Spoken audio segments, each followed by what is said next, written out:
Will someone let me know if it started, because I can't see anything? Started. Okay. Good evening. My name's Stephen Grant. I'm the Marketing and Student Recruitment Officer for the SRUC School of Veterinary Medicine. Thank you for joining us at this online event for 2025 admissions. Just in a moment, I will pass over to our academic admissions lead, Professor Neil Foster, who will give a bit of an overview about the programme, the application process, and then at the end of the presentation, we'll be taking questions about anything and everything.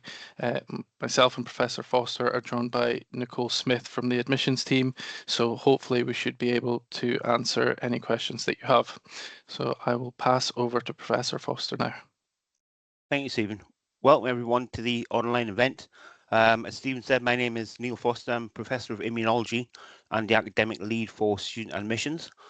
Shortly, I'll give a short presentation which sets out our ambition, the course itself, and also the requirements for admissions. As you may or may not know, our school is the first new vet school in Scotland for 150 years. And in 2 weeks, we will welcome our first cohort of students, which is very exciting for us. Having been part of a team which previously set up a new vet school in England, what I can tell you is when you do this, there's a really great sense of us about it, you know, and our thing. And in the early years, both students and staff shape the school we want to be. So hopefully you will be involved in that in the near future. At the end of the presentation, there will be an opportunity for you to ask us questions, which hopefully we can answer. So without further ado, Stephen, can I have the first slide, please? Okay, so as you can see there, courses and pathways. We have a number of veterinary courses within the school, which are related to veterinary medicine.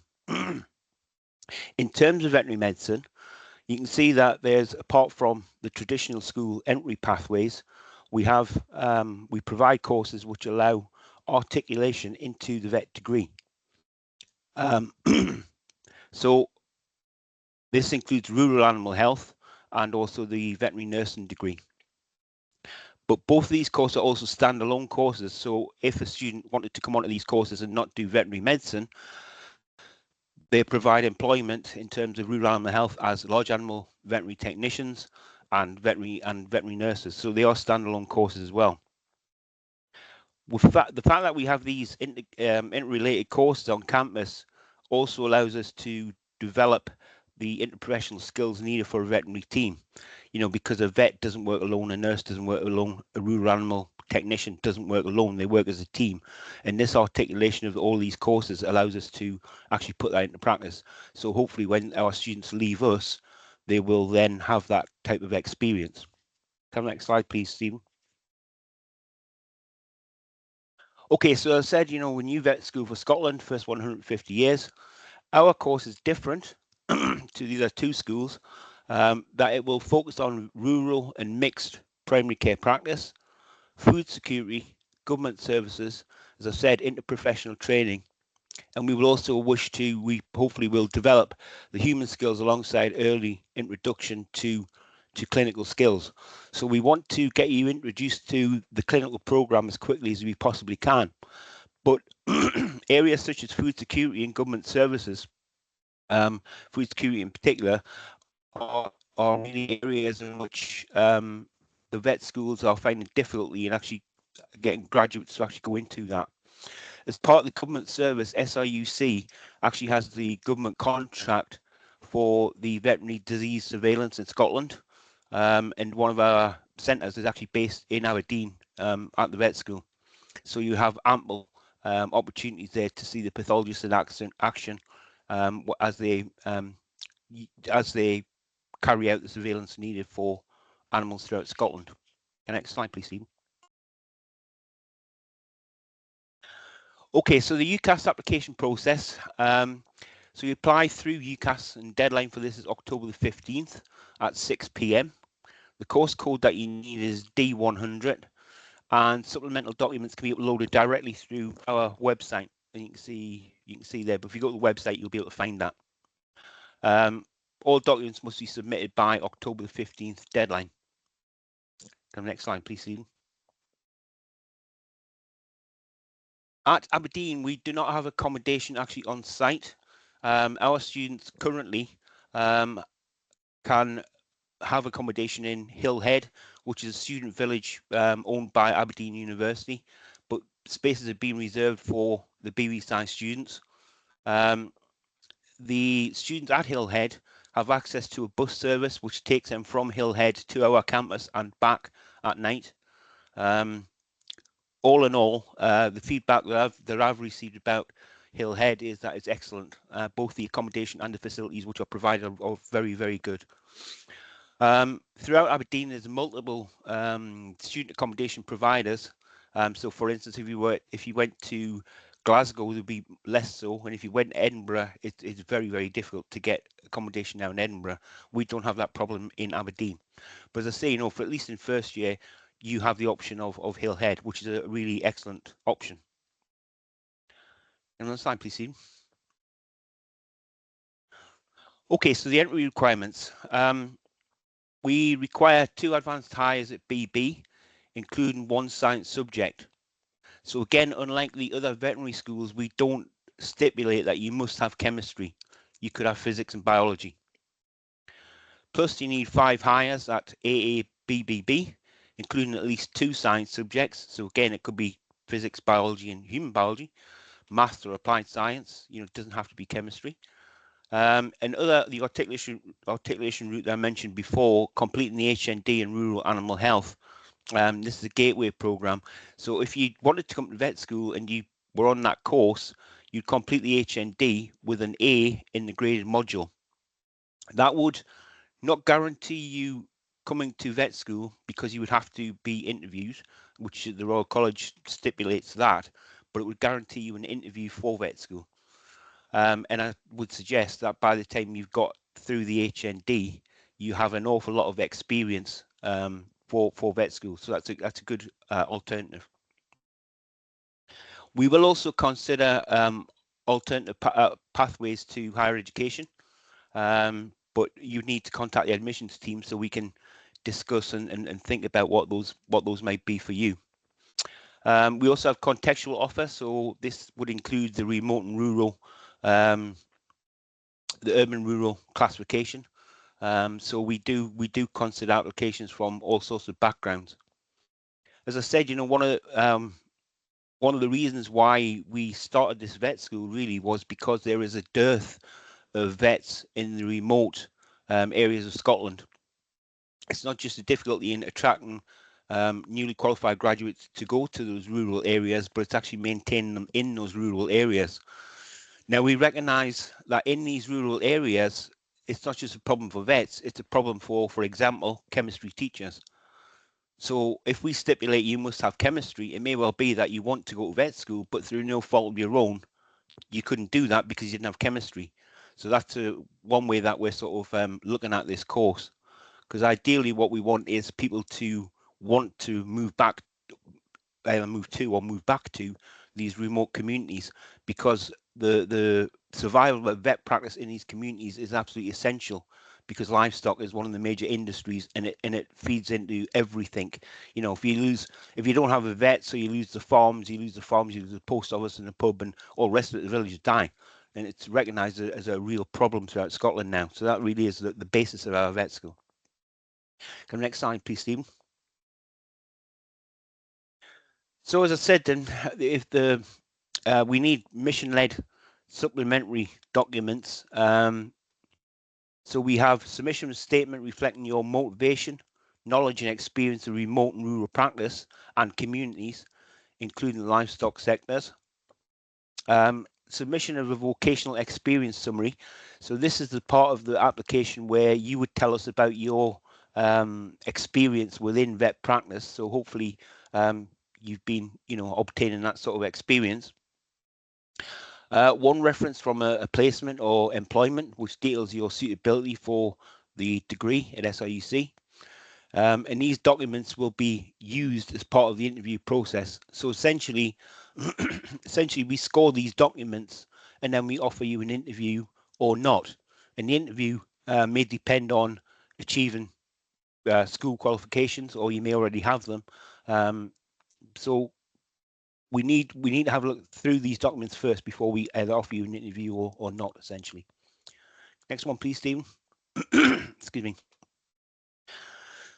So the degree program, if you look at down the left, we have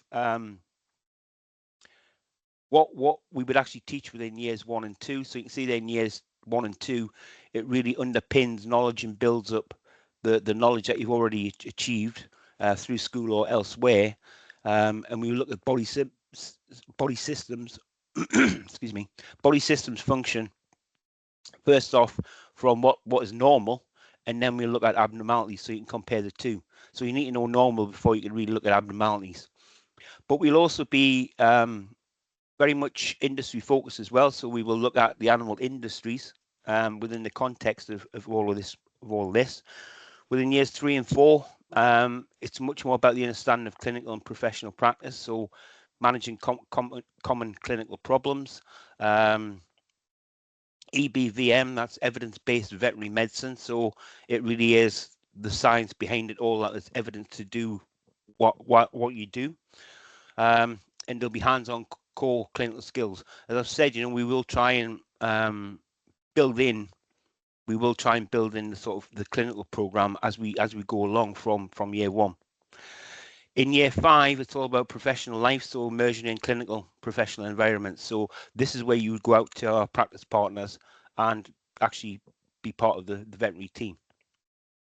On the right, you can see the vertical theme. So as we go through this program, we will build in professional skills, which are very important, clinical skills, clinical reasoning, professional reasoning, public health and animal welfare, and sustainable animal production. So these will be built in alongside all of these on the left that you learn.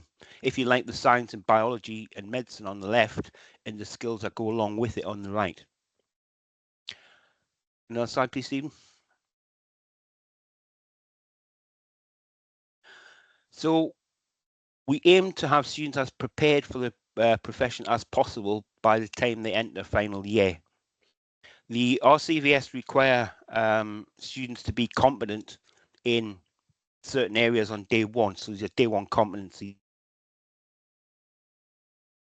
Range from performing a clinical examination to effective communication. So the skills on the right that I talked about, the two left and right merge in that previous slide. Final year then acts to actually increase your confidence and exposure to a wider range of real world cases and scenarios. So we don't have a hospital, because quite often in a hospital you will see referrals and you'll see conditions or diseases that nobody else can deal with. In our vet school, you won't do that. You'll see the day-to-day work of a vet. That doesn't mean that you won't get a chance to work in referral hospitals, but the bulk of it will be what you need to know as a day during the day as a vet, so that you're competent and confident in doing that. Next slide, please, Stephen.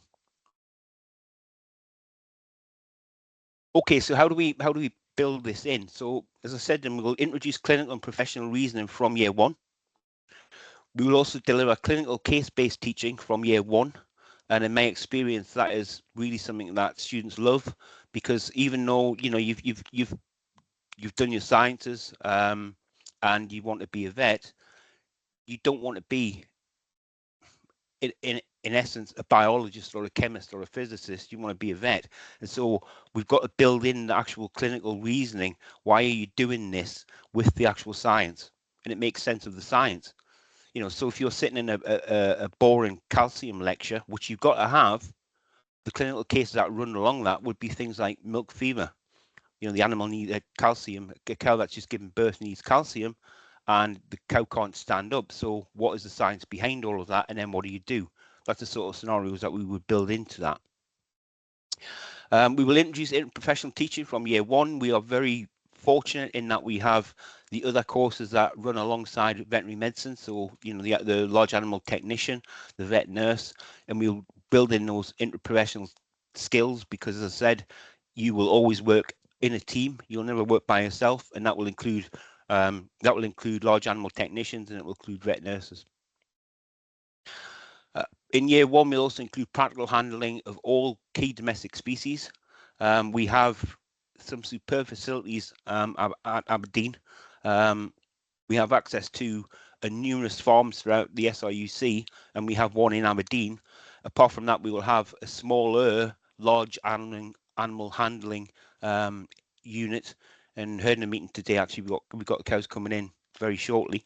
But apart from that, we have an animal care unit, which includes numerous different species of small furries, for example.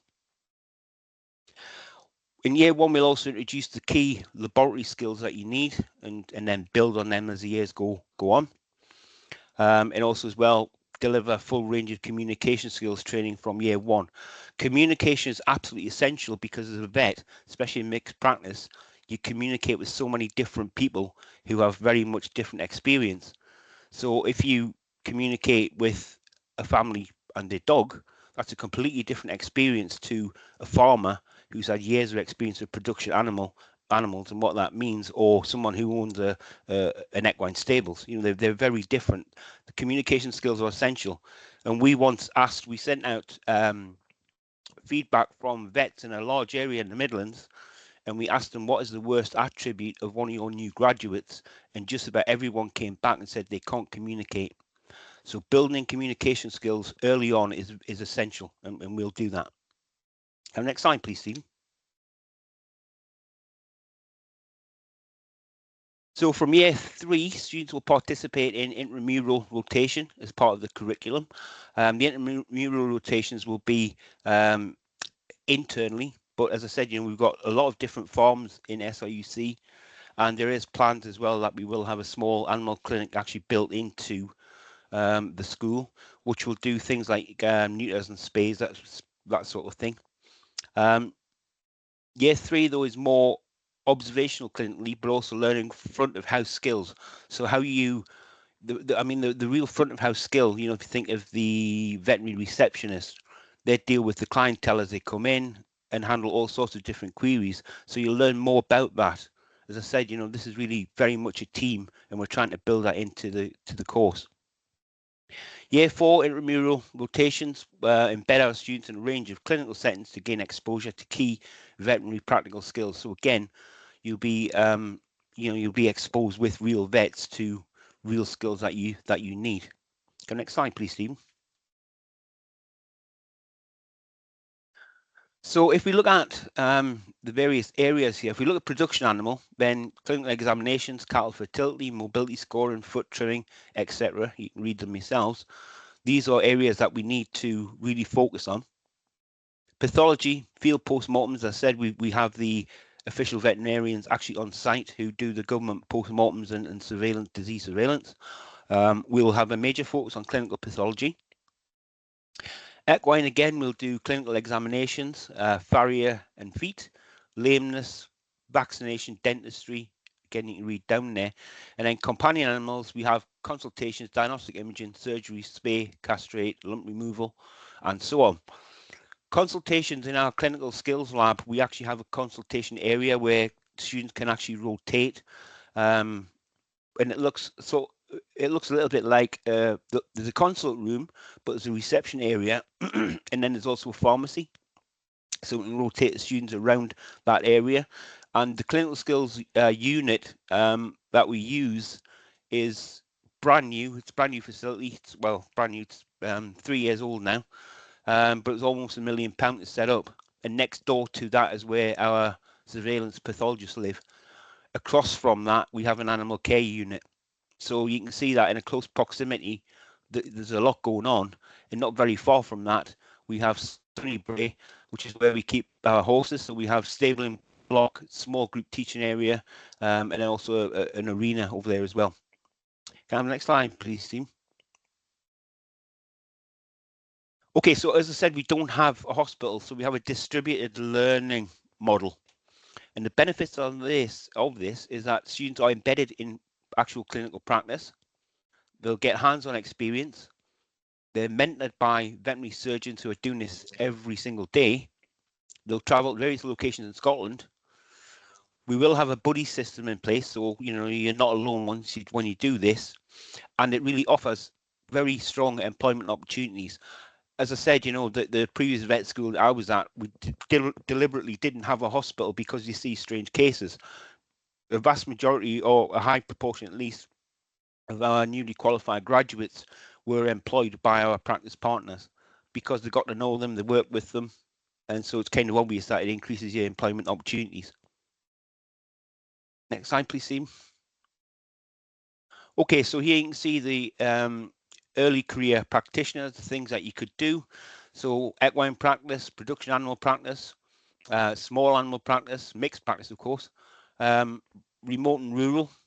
Veterinary public health is another area that we really want to focus on because there's a dearth of vets actually moving into VPH. Referral practices, so I said, we don't have a hospital, but you will still have access to referral practices and you may want to work in them. We have selective study and we also have elective study. The elective studies that we have, that we will have, will run out of the Rural and Veterinary Innovation Centre, which is Inverness. So the vet school is largely based in Aberdeen, but we have the superb centre out in Inverness. Students who go there for elective studies will do remote and rural, and we already have a team of people in Inverness who has that all set up. They're very experienced at doing it. And then, these would be rotations that you would go through. And as I said, that there's a good chance that you may have a real better chance of opportunity of employment from these practices because they know who you are. Can the next slide, please, Stephen? Okay, so the RCVS requires that you do 10 weeks animal husbandry extramural studies, so off-site, and 20 weeks extramural studies is required in total by the SRU, by the RCVS. So the placements will be outcome driven, so they're designed by you. Obviously, we will help, and if you can't design anything, we'll give you things to do. But we very much want this to be not us doing it to you. It's you actually taking control of this, and maybe certain areas that you've migrated towards.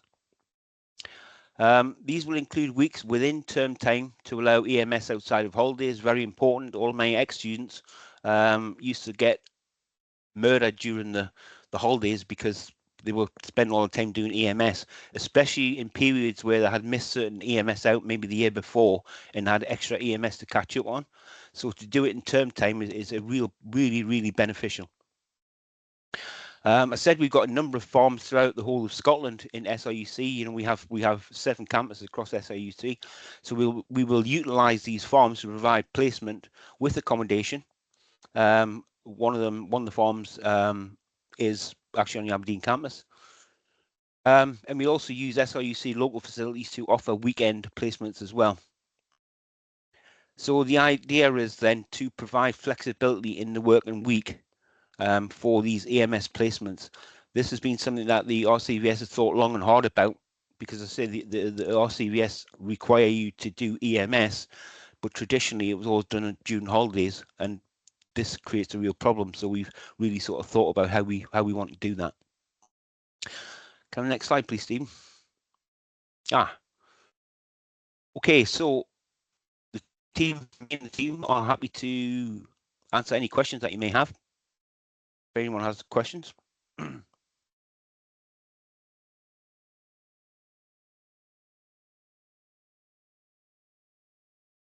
see if any are coming up. Right, so the first question is it possible to do work placements closer to home if you're outside Scotland? Yes. Yep. See, why not? Who are your professional partners? Are these local vets, independent, or commercial? A mixture of both, I think, isn't it? I was going to say it's both, yeah.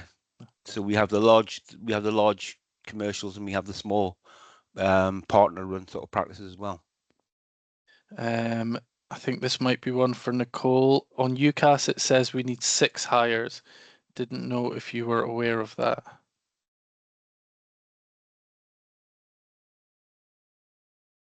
Nope, not aware of that. It's 5 hires.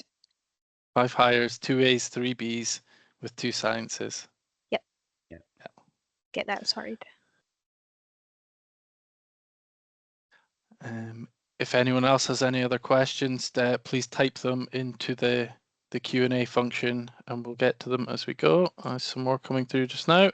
How many places are available for non-Scottish students? We've very much kind of took students on their merit. This year, I think we have about a third of students who are non-Scottish, but we very much took students on their merit. We don't want to turn down good students. No, where are we? Oh, we've had a lot come in at the same time. There we go. Do you do a module on exotics?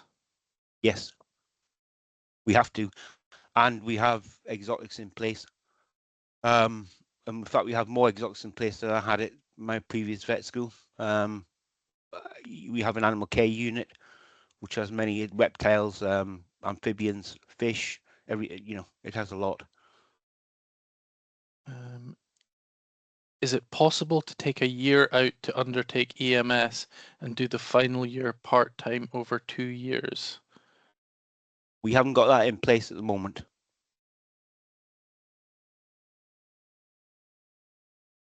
How many students will be accepted? So currently we're looking at 60 students per cohort. So a fairly small number, really. Could you go into a bit more detail on the HND Gateway program, Rural Animal Health? I haven't heard of it before.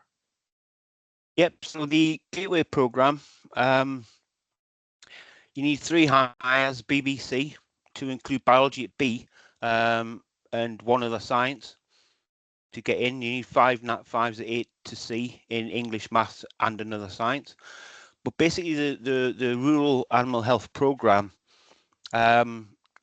once you qualify from it, if you didn't want to go into vet school, would allow people to be large animal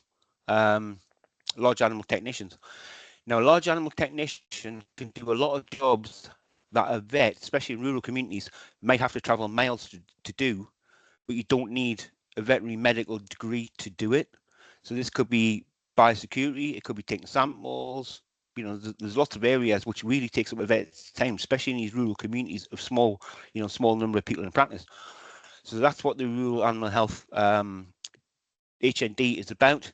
But as I said, if you receive an A in your graded unit and you pass the HND, you won't be guaranteed a place at vet school, but you will be guaranteed an interview. Hopefully that answers the question. If you have some farming experience but do not live in or come from a rural or remote area in Scotland, is it still worthwhile applying? Yes, definitely. I mean, what I would say is try and get farming experience is important because we do want you to see production animal, at work, if you like. But it's important that you get veterinary practice experience because it's also important for us that you've actually saw a vet in practice. Would this qualification be enough to work in domestic animal practices that primarily deal with dogs, cats, etc.? Yes, because the RCVS, we have to deal with dogs and cats as well. We've got an emphasis on production animals, large production animals, but we absolutely have to teach dogs, cats, small furries. We have to do that. Otherwise, we just wouldn't be allowed to do a degree. Do you allow for A-level retakes, and would you potentially accept a Scottish student who goes to school in England? As UCAS said, it might be a problem. Can you answer that one, Nicole? So we wouldn't accept A-level resits unless there was serious personal difficulties on the first sitting. So we would need evidence of that, but we would accept an applicant who is from Scotland but studies in England. Are we able to do placements with a farm that we already know? Yep. Right. As long as it's so for instance, if you're doing lambing, you want to make sure there's enough ewes on there where you're actually going to see proper lambing, and also as well a placement where you're not just fixing fences, for example, that you really are working in production. If we have a horse, is it possible for them to stay at the stables? It may be. I can't answer that definitely because it depends on how many we've got in the stables at the moment. I know we didn't have that many, so it may be. I don't know yet. It would be a query worth sort of taking down the line further if you were really thinking of doing that. What are the entry requirements for Irish students? Nicole. The entry requirements for Irish are 5 higher level subjects at H1, H2, H2, H3, H3. I can pop that in the chat actually because the Irish one's quite long.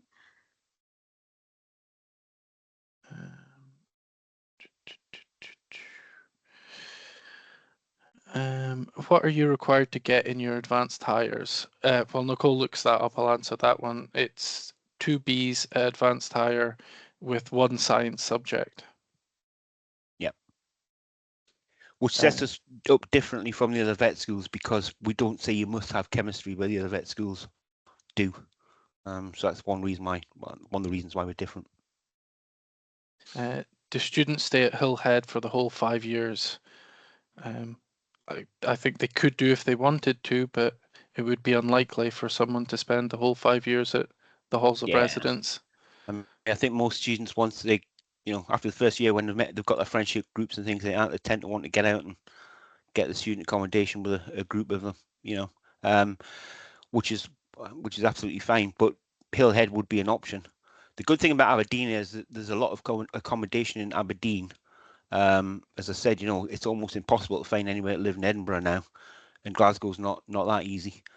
So we're very fortunate in Aberdeen that you would have lots of choices. How do you access the work placement document to upload with UCAS? Nicole will know the exact address, but it's on the website, isn't it? I think the link was in one of the earlier slides. The slides will be getting sent out along with the link to the recording in the next couple of days after the event. Yes, so the link to the documents is on our course catalogue page and they're under how to apply.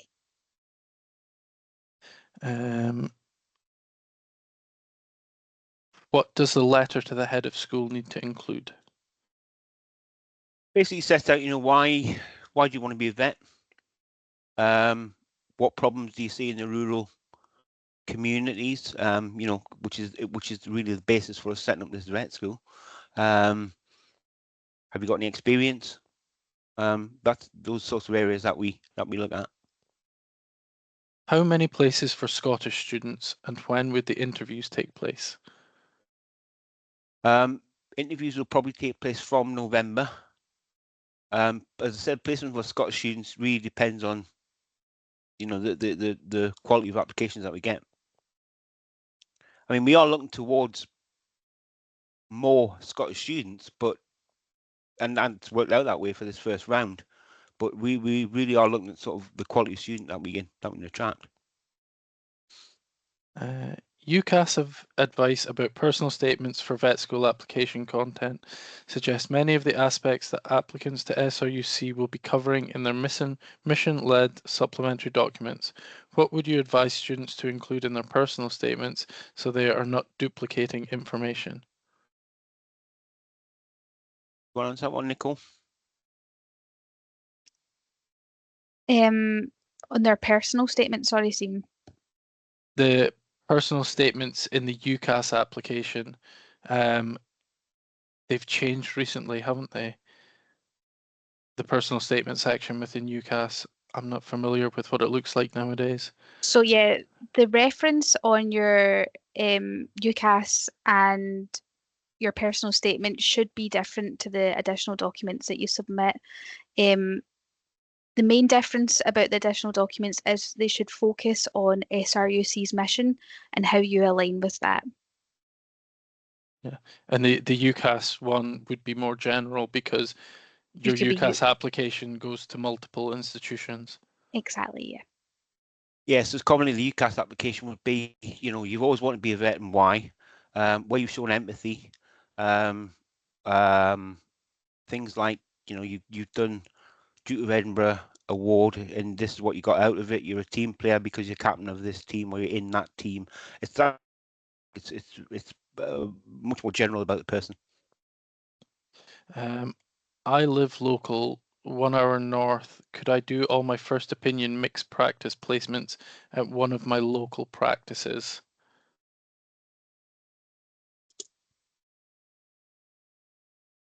Well, it would depend on whether the practice is one of our partners or not. We certainly could do AMS there, but we have practice partners that we will take students around, and some of them will be north, so it may not be too far from there. But it would depend. As I say, you can do EMS there. That's not a problem, but we will have practice partners that we will want students to go through, because you have to be, well, there's insurance reasons, but there's also RCVS training facilities as well that they have to be, they have to have. So it's not a case of just any practice. Do we need to have any equine experience? I have over 4 years on a farm and lots of vet practice, but can't secure any equine. No, it really is. The more you can muster, the better. We have students that don't have any equine experience. As I say, the real focus is on, well, equine is part of the focus, but the real focus is on production animals within these rural communities. Do you accept AS resits? We don't accept any resits, do we? No. No. I am taking the Bac Français International as my parents moved to France when I was younger. Is that okay? There is on the entry requirements the International Baccalaureate that would be similar, wouldn't it? Yes, so the International Baccalaureate we can accept, but if you want to email the admissions team, we can go into more detail on that for you. I'll post the email in the chat. Yeah.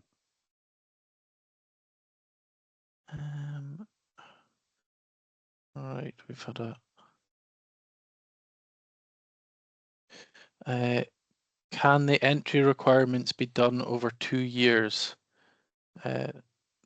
The higher requirements have to be done in the first sitting in 5th year, don't they, Nicole? So they can be done over 2 years if it's a new higher subject. So as long as that subject's not been studied before, it's not classed as a reset or a second attempt. Yeah. Will SAS cover the course fees? Yes. Yeah. As part of the application, do you have to submit a letter to the head of veterinary medicine course? If so, when is it submitted alongside the application or sent out after you've applied? So the letter goes to the head of the school, not the program director for the veterinary medicine course, and that is uploaded to our website, and there's a little bit of information about what's included in the document on that section of the website that Nicole mentioned earlier.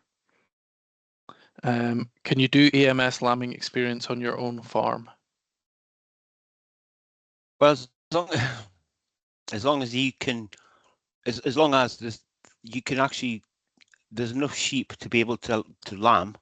I don't see why not.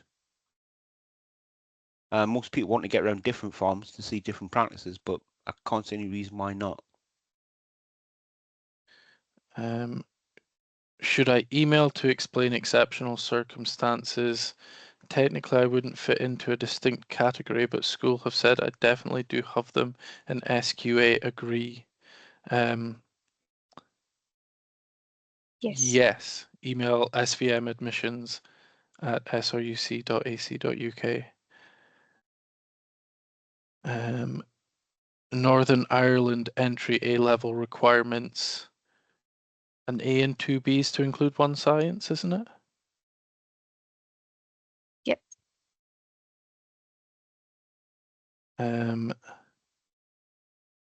I experienced exceptional circumstances preventing me from getting more than one advanced hire. Would I still be eligible to apply? Again, I would say get in touch with the admissions team and discuss the situation individually and see what can be done. That's the thing, and generally when we say contextual, we mean widening participation, that sort of thing. But contextual can also be due to circumstances that have prevented you from doing something. But we would need to discuss that. Are all practical sessions and lectures compulsory attendance? If you have previous competency, for example, if you have previous competencies, can you get some attendance exemption? It depends on previous competencies, because it might not be that you're competent to the level that we're going to teach you. And I have actually seen this before in the past.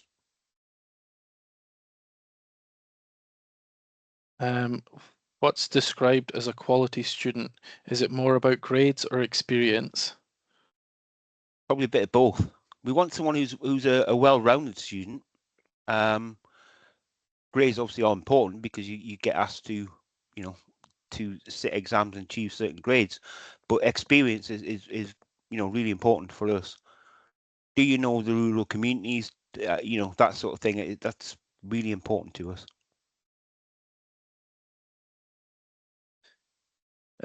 Should I include on CV if I have exceptional circumstances that have lowered my predicted grade, but now that stuff has changed, I think I can significantly bring the grades back up at my actual exams?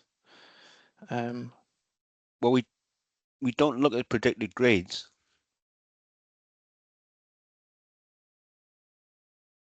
Yeah, I think if you think you have exceptional circumstances, it's worth opening a dialogue with the admissions team and seeing. But like Neil says, the predicted grades aren't considered. It's the actual grades when they come in. So it's more kind of, would the exceptional circumstances impinge on the actual grades that you get, and then that would be an exceptional circumstance that we may look at. What should the letter of recommendation from a vet practice say? Well, it overall, well, it says whatever the vet deems to say is what it should say, but what we really want is just that your suitability to, in that person's eye, your suitability to be a vet student and eventually be a vet.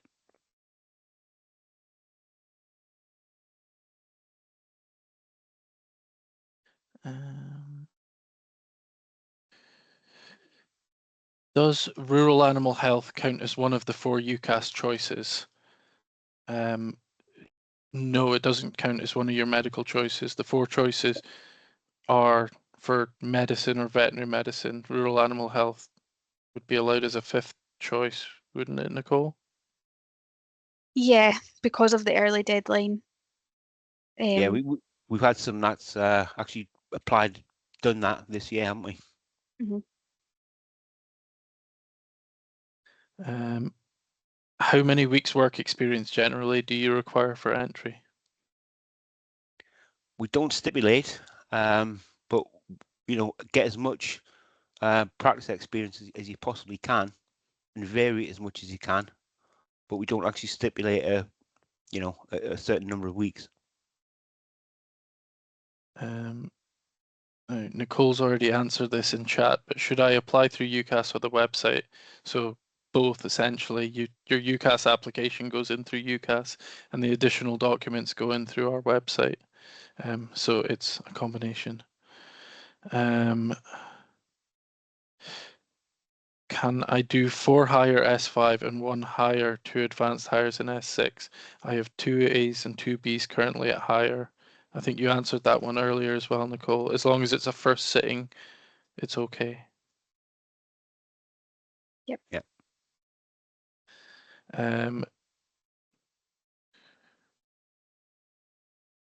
Do you do the letter and supporting documentation separately and out with UCAS and sent directly to SRUC? And is the deadline the 15th? Yes to the first part. Does the supplementary documentation need to be in by the 15th as well? It does, yeah. And you're not sending the documents through email. When you go on our website, you'll see that they're submitted online through links that are on the website, and I've popped that web page on the chat.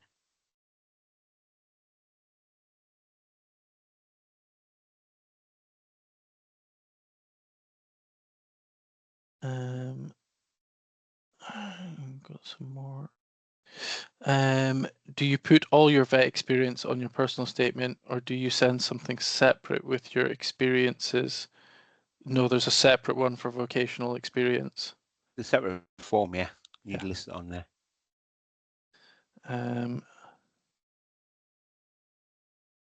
Will you be looking at personal statements as well as the documents to be submitted through the website, or just the SRUC documents?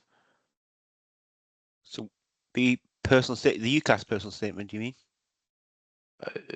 I'm assuming that's what they mean, yes. Yeah, so we haven't looked, we don't look at that. In terms of the statement, the main one that we look at is the letter to the Dean.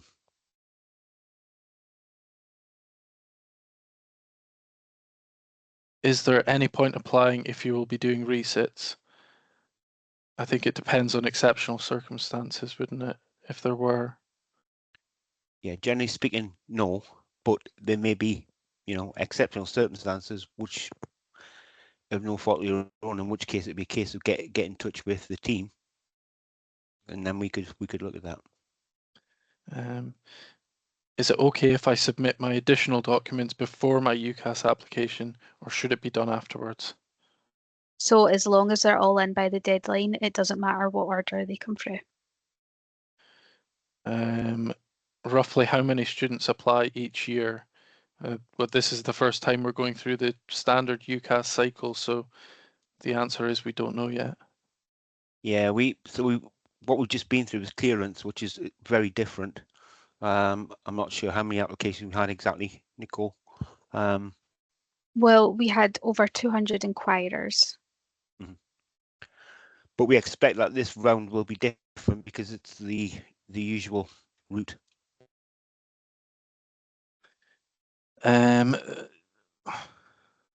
This one isn't so much a question, but a piece of advice. RVN here. This might be useful to people wanting experience. Go to vetsnow.com and look at jobs.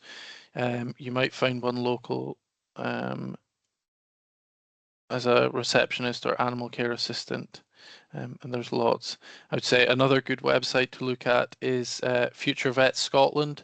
They have some good resources for students who are thinking about becoming vets as well. What is the deadline for the additional information to be submitted? So that's the 15th of October, as well as the UCAS application. Yeah. That looks like all the questions at the moment, so we'll give it another couple of minutes and see if anyone else comes in with anything. Neil, if you've got any other advice for people contemplating applying? Not really, not in addition to what I've already said, but I can't emphasize enough that get as much experience of actually seeing a vet in practice as you possibly can, and varied as much as you can as well. So we've had one more question come through. Could you clarify what you need to put on the additional documents? I've added the link to the section that they're at there, and I think there's some details about what to include in that section. If it's still not clear after that, I would say get in touch with SVM admissions at sruc.ac.uk, and they should be able to provide some more advice. Answered a similar question earlier as well, Stephen. Yeah. So that that may be. Yeah. Will there be any reserved places for clearance? Hopefully not. No. No, I hope not. You have an open day coming up, but I can't seem to book online. Is it full already? Yes, unfortunately, it's full. There will be more open days coming next year. We're going to be setting the dates for those soon. Unfortunately, that's probably not going to be a great deal of help for people who need to apply by the 15th of October. But unfortunately, we won't be able to get another open day in before the end of this year.